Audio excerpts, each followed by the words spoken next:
चौथे फेजिंग की वोटिंग से पहले ही हो गया तय, इंडिया गठबंधन की होगी बड़ी जीत, भाजपाइयों में मची भगदड़।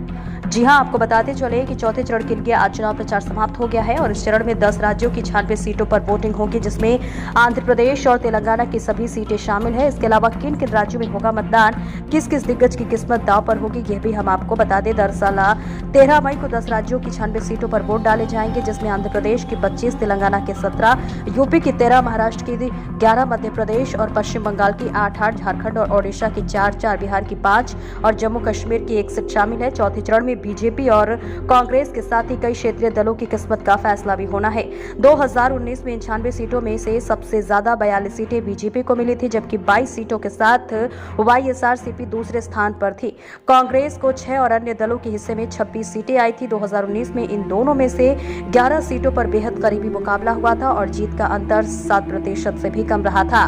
जिन सीटों पर करीबी मुकाबला हुआ था उसमें खोटी से बीजेपी के अर्जुन मुंडा ने कांग्रेस के कालीचरण मुंडा से 14,045 वोटों से उन्हें हराया था। तो वहीं पश्चिम बंगाल की वर्धमान दुर्गापुर से बीजेपी के एमएस अहुलवालिया ने टीएमसी के डॉक्टर मुमताज को 2,439 वोटों से हराया था और इसके अलावा 2019 में आंध्र प्रदेश की 4 और तेलंगाना की 3 सीटों पर जीत का अंतर 7,000 से भी कम था।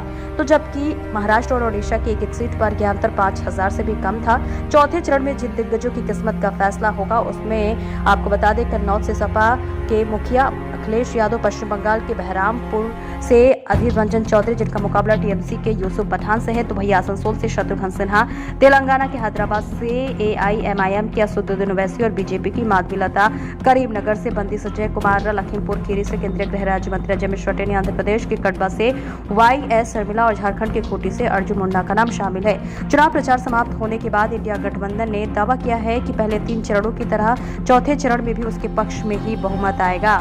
फिलहाल इस पर आपकी क्या राय है, कमेंट करके जरूर बताएं और ऐसे ही खबरों को देखने के लिए हमारे चैनल को लाइक, शेयर, सब्सक्राइब जरूर करें।